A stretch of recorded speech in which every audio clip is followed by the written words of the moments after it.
today we are going to talk about those super sticky videos.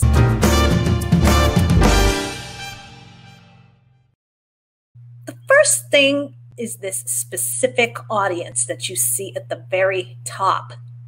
And the reason you want to start with a specific audience is because you want to create content that is relevant and meaningful. So if you are someone trying to build their authority, if you are creating videos and you want people to watch to the end so that they can take your call to action, you're going to be interested in this topic, right? If you're a young mom just trying to nurse her baby and is having struggles around that, are you really going to care if somebody's watching your videos? You don't even make videos, right?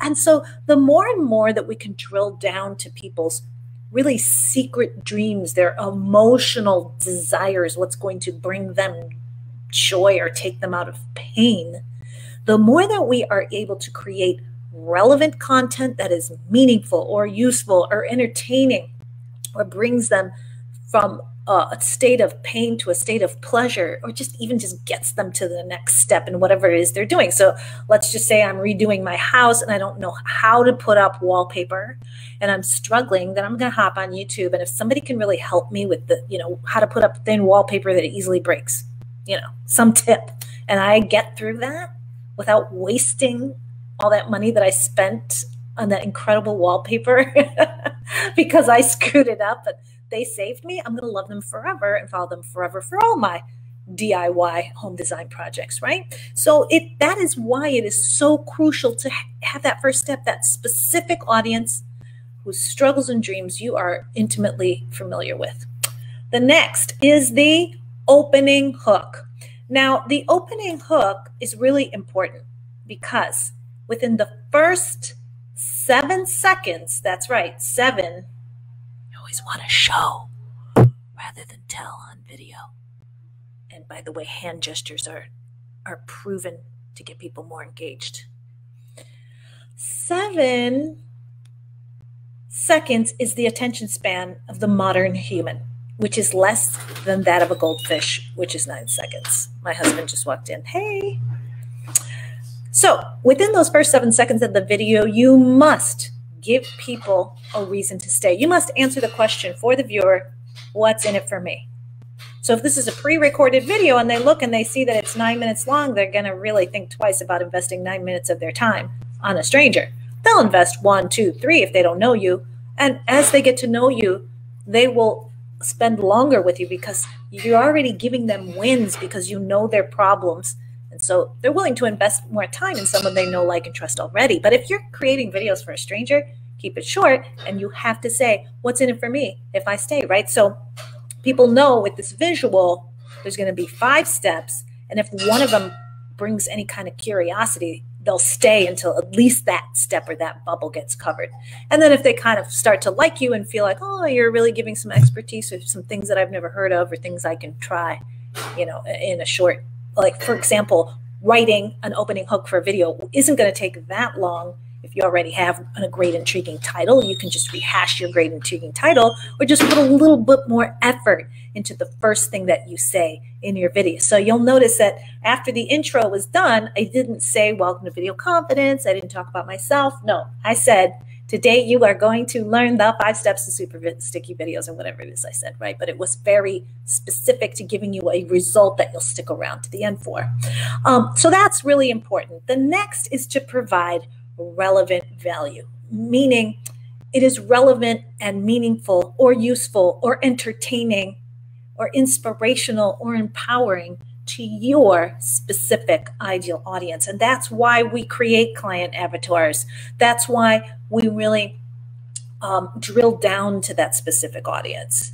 And the reason is it's easier to create a community if that's what you're after. It's easier to create a following when you are answering someone's very specific hopes and dreams, right? So that's a really important part, is to provide that relevant value. And when you are creating value, you're not wasting people's time, okay? Time is the most precious currency we have right now. Everybody has Zoom fatigue. Everybody's trying to run away from your video to go watch cats ride around on a Roomba. I like to watch cats riding around on a Roomba.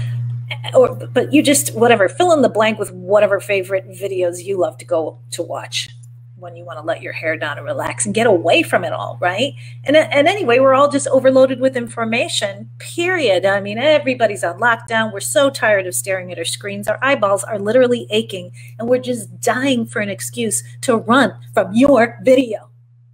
So you've got to make it sticky by being very clear with your language and being very efficient when you speak, and also speaking with that empathy and knowledge and warmth or joy or whatever it is your superpower is on camera. And finally, you're going to have a call to action on your video if you are an entrepreneur who's trying to grow their business, or a corporate leader who's trying to grow their personal brand or their company's brand. And that call to action really has to be something that is going to be inspiring to that person, related to the content that you've been giving so far. And you really want to say it in a way that is inviting. So if you give your call to action like this, come on an appointment with me, click the button. I don't know that people are going to be that excited, right? And I'm not saying you have to force yourself to be somebody else, because you definitely want to be the same on camera as you are off camera. But when you give that call to action, you really want to know, what is that emotional state that people are trying to get to, the people that are going to be working with you? Are they trying to go from unhealthy to healthy, trying to go from stressed out to stress-free and peaceful and happy? In my case, I'm helping people go from unsure, lacking in confidence, struggling, rambling, frozen, panicked, tight in their body, hiding from a camera, to being, present and calm and authoritative and happy when they go to make a video, because they're going to have to invite those viewers in to take the next step. And the reason I know this is because I focus on a very specific audience. So you really want that call to action to invite people in, unless your brand is the Queen of Darkness, in which case you might just pull out your whip and say, get on a call with me or else.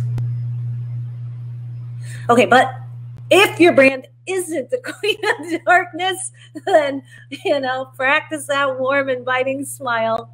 Really know what emotion it is that you really deliver to your clients. Understand the emotional promise of your brand. Embody it. Look into that lens. Pick a very specific person that you're speaking to, somebody who you really love, somebody who brings out the best in you. Ideally, it would be a client, but if you don't have clients, or you don't have that favorite client who brings out the best in you, then just use somebody who does. And look at them and really invite them into your world, or into that phone call, or to get that free gift, or whatever it is.